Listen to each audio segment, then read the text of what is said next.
할렐루야 바이블 스터디 시간 바이블 리더 오지현 전도사입니다. 지난 시간에 첫째 날 창조하신 것이 무엇이었죠? 네, 빛입니다. 빛은 히브리어로 오르라고 합니다.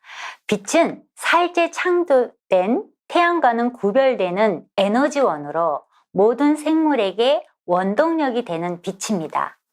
하나님은 첫째 날 빛과 어둠을 나누시는 일을 마치시고 이제 두 번째 날은 물과 물을 나누시는 일을 하십니다. 오늘은 둘째 날 창조하신 것이 무엇인지 창세기 1장 6절부터 8절까지 읽겠습니다. 하나님이 가라사대 물 가운데 궁창이 있어 물과 물로 나뉘게 하리라 하시고 하나님이 궁창을 만드사 궁창 아래의 물과 궁창 위의 물로 나뉘게 하심에 그대로 되니라. 하나님이 궁창을 하늘이라 칭하시니라. 저녁이 되며 아침이 되니 이는 둘째 날이니라. 지구가 아직 모양을 이루지 못하고 있을 때 벌써 지구에는 물이 있었습니다. 물이 있는 상태에서 만물이 창조되었습니다. 따라서 하나님의 영은 어디에서 운행하셨습니까? 하나님의 영은 수면 위에 운행하시니라고 기록하고 있습니다. 창조는 물과 함께 시작되었습니다. 하나님께서는 이 물을 지구 표면이나 지하에만 배치하지 않고 궁창을 만들어 궁창 위에도 배치했습니다. 궁창이라는 단어는 잘 사용하지 않는 단어여서 사람들이 이해하기가 쉽지 않습니다. 일반적으로 궁창이라 하면 한자어로 궁은 하늘을 말하고 창이란 푸르다라는 말이어서 푸른 하늘을 말합니다. 그런데 히브리어로는 궁창을 라키아라고 합니다. 이 뜻은 두들겨 넓게 편판을 의미하며 지구를 둘러싸고 있는 대기권의 하늘을 포함하여 무한한 우주 전체로 새들이 나는 곳부터 시작하여 별들이 있는 곳까지를 말합니다. 고대 히브리인들은 하늘에 관해 삼층천 개념을 가지고 있습니다. 사도 바울이 고린도 교회에 보낸 서신에도 볼 수 있습니다. 고린도서 12장 2절 말씀 중에 내가 그리스도 안에 있는 한 사람을 아노니 그는 14년 전에 셋째 하늘에 이끌려간 자라 했습니다. 우선 첫째, 둘째, 셋째 하늘로 표현할 때 이것은 첫째 하늘이 둘째 하늘, 셋째 하늘보다 우월하거나 높다는 것을 의미하는 게 아니며 단지 땅, 지구에 살고 있는 사람의 입장에서 순서를 정한 것입니다. 그러면 첫째 하늘이란 무엇일까요? 인간이 바로 숨쉬며 살 수 있는 대기권, 우리가 눈을 들어보는 저 파란 하늘입니다. 하나님께서 지으신 우주의 모든 물질적 공간을 가리키는 것입니다. 둘째 하늘이라는 영역은 물질적인 공간을 의미하지는 않고 영적인 영역을 가리키는 것입니다. 대기권을 더 벗어난 그 위쪽에 타락한 악한 영들이 지배하고 있는 하늘입니다. 셋째 하늘은 하나님께서 모든 피조물들, 즉 시간과 공간과 그 안의 모든 것들을 창조하시기 이전부터 본래부터 계시는 하나님께서 존재하는 초월적인 영역입니다. 거기에는 타락된 어떤 영향도 미치지 아니하고 하나님만이 온전히 존재하고 계신 가장 높은 하늘입니다. 하늘 아래 속한 피조물들은 그 누구도 들어올 수 없는 절대적인 영역입니다. 이것이 고대 히브리인들의 삼층천 개념입니다. 하나님은 궁창 아래의 물과 궁창 위의 물로 나누게 하셨습니다. 여기서 궁창 아래의 물은 오늘날 바다와 강, 호수, 그리고 지하수를 말하는 것으로 쉽게 이해할 수가 있습니다. 그러나 궁창 위의 물은 쉽게 말하기가 어렵습니다. 궁창 위의 물은 무엇일까요? 굳이 궁창 위의 물을 오늘날의 것으로 비유한다면 공기 중의 수증기나 구름을 생각할 수가 있습니다.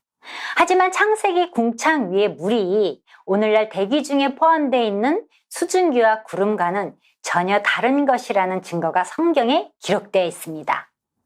노아의 홍수 때에 하늘의 창들이 열려 40주야를 비가 땅에 쏟아졌더라. 창세기 7장 11절부터 12절에 기록하고 있습니다. 당시 궁창 위의 물은 하늘의 창이 열려 40주야를 비가 땅에 쏟아질 만큼 막대한 양의 물이었습니다. 노아 홍수 때에 이르러 비로소 하늘의 창들이 열려 비가 내리게 되었다는 것은 그동안은 마치 창문을 닫아 놓은 것처럼 궁창 위의 물에는 땅으로 떨어지지 못하게 하는 보호막 같은 것이 있었음을 시사해주고 있습니다. 이 보호막은 마치 태양열과 온실 효과에 의하여 빗방울로 응결되지 않고 수증기 상태로 계속 유지하게 되었을 것입니다. 이뿐만 아니라 실제로 창세기 초에는 창세기 2장 5절부터 6절에 땅에 비가 내리지 않았다는 증거도 있습니다. 여호와 하나님이 땅에 비를 내리지 아니하셨고 땅을 갈 사람도 없었으므로 들에는 초목이 아직 없었고 밭에는 채소가 나지 아니하였으며 안개만 땅에서 올라와 온 지면을 적셨더라. 궁창이라는 단어가 성경 어느 구절에 나오는지 좀 더 알아봅니다. 욥기서 26장 7절부터 8절 말씀은 궁창을 창조하신 위대한 창조주 하나님의 능력에 대하여 장엄하게 기록하고 있습니다. 그는 북편 하늘을 허공에 펴시며 땅을 공간에 다시며 물을 빽빽한 구름에 싸시나 그 밑에 구름이 찢어지지 아니하느니라. 물을 빽빽한 구름에 싸시나 그 밑에 구름이 찢어지지 아니하느니라. 또한 지혜자는 잠언서 30장 4절에 궁창에 대하여 이렇게 말하고 있습니다. 하늘에 올라갔다가 내려온 자가 누구인지, 바람을 그 장중에 모은 자가 누구인지, 물을 옷에 싼 자가 누구인지, 물을 옷에 싼 자가 누구인지. 이렇게 그 옛날 과학이 발달하지 못했던 시대에 살고 있었지만 하나님의 창조를 믿은 사람들은 궁창을 구름, 즉 물을 싸는 보자기로 보았으며 이것은 현대의 과학자들이 생각하는 수증기 막과 같은 개념입니다. 결론적으로 노아 홍수 전에는 대기 상층부에 두꺼운 수증기층인 궁창의 물이 형성되어 있었던 것으로 하나님께서는 지구의 주위에 수증기층으로 막을 만들어 지구를 온실함으로써 생명체가 살아가기에 가장 쾌적한 환경으로 만드신 것입니다.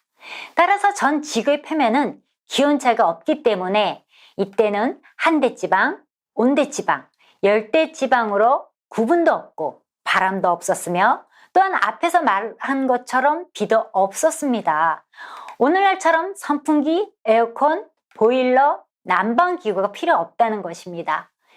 생물체에 필요한 물과 습도는 지하수로부터 솟아나와 흐르는 내와 지면에서 올라오는 안개로 충당되었습니다. 뿐만 아니라 지구 밖 우주에서 들어오는 우리 몸에 안 좋은 자외선, 감마선 등 수많은 해로운 물질은 수증기층, 즉 궁창 위의 물에서 차단되어 지구 표면은 생명체의 건강에 아주 좋은 쾌적한 환경이었습니다. 무신론을 신봉하는 공산주의자들은 눈에 보이는 것만을 믿는 사상인 유물주의 사상을 가지고 있으므로 눈에 안 보이는 것들은 그 존재 자체를 부인합니다. 인류 최초의 우주 비행사였던 소련의 유리 가가린은 우주에 다녀와서 내가 하늘에 갔다 왔으나 하나님은 계시지 않았다고 말했습니다. 그러나 미국인으로 달에 갔다 온 우주비행사 유진 세르나는 하나님은 직접 보지는 못했지만 저 광대한 우주의 질서를 보고 나는 하나님이 계심을 확신하게 되었다. 이 우주가 정말 우연히 생긴 것이라고는 믿을 수가 없다라고 말했습니다. 눈은 마음의 창이라고 합니다. 같은 물질을 보아도 마음의 상태에 따라 달리 보인다고 합니다. 로마서 1장 18절부터 20절 말씀입니다. 하나님의 진노가 불의로 진리를 막는 사람들의 모든 경건하지 않음과 불의에 대하여 하늘로부터 나타나니 이는 하나님을 알만한 것이 그들 속에 보임이라. 하나님께서 이를 그들에게 보이셨느니라.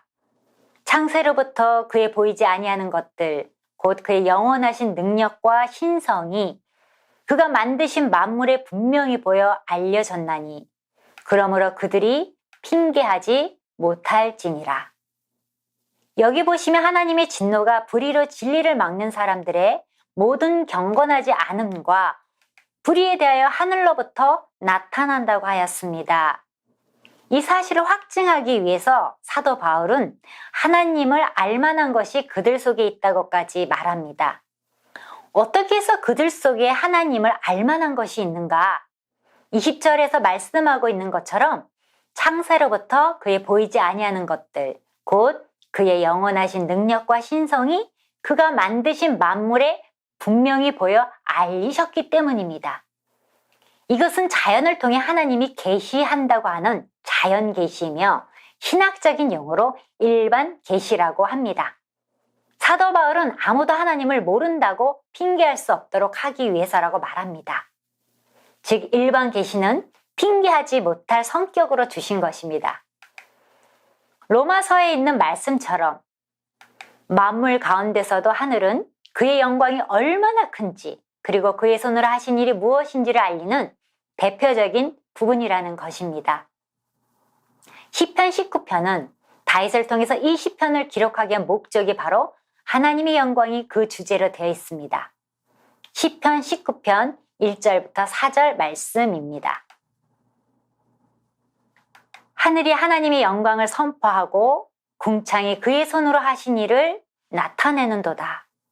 날은 날에게 말하고 밤은 밤에게 지식을 전하니 언어도 없고 말씀도 없으며 들리는 소리도 없으나 그의 소리가 온 땅에 통하고 그의 말씀이 세상 끝까지 이르도다. 하나님의 영광은 그의 손으로 하신 일을 통해 분명히 나타나고 있는데 하늘을 보면 알 수 있다는 것입니다. 이것에 대한 구체적인 내용이 2절을 보시면 날은 날에게 말하고 밤은 밤에게 지식을 전하니 달리 번역하면 이 날은 저날에게 말하고 이 밤은 저 밤에게 지식을 전한다는 말입니다. 낮과 밤이 한결같이 변하는 것을 표현한 것인데 창세기에 있는 내용으로 하자면 하나님께서 태초에 빛과 어두움을 나누신 것 그리고 땅에 있을 동안에는 낮과 밤이 쉬지 아니한다고 말씀하신 그런 내용입니다. 이렇게 볼 때 낮이 지나면 밤이 오고 밤이 지나면 낮이 오는 모든 현상들은 하나님의 지혜와 능력을 보게 하시는 겁니다. 그리고 거기서 하나님은 하나님 자신의 영광을 드러내십니다. 낮과 밤의 변화, 그것은 언어도 없고 말도 없고 소리도 없지만 그것을 통해서도 하나님의 영광이 세상 끝까지 이르게 된다는 것입니다. 그런데 둘째 날 창조사에게 이상한 것은 하나님의 평가입니다. 하나님께서 날마다 6일 동안 창조하신 후에 반드시 보시기에 좋았다라는 평가를 하십니다. 살펴보니 그러한 평가는 총 6번 나오고요. 마지막으로 한 번은 보시기에 힘이 좋았다라는 평가를 하셨습니다. 모든 창조 사역을 다 마친 후에 하나님께서 하신 평가입니다. 그렇다면 상식적으로 보시기에 좋았다라는 평가는 응당 하루에 한 번씩 나와야 합니다. 하지만 둘째 날에는 보시기에 좋았다라는 말씀이 나오지 않습니다. 다른 날과 달리 둘째 날은 하나님의 보시기에 좋았다라는 기록이 없는 이유는 왜일까요?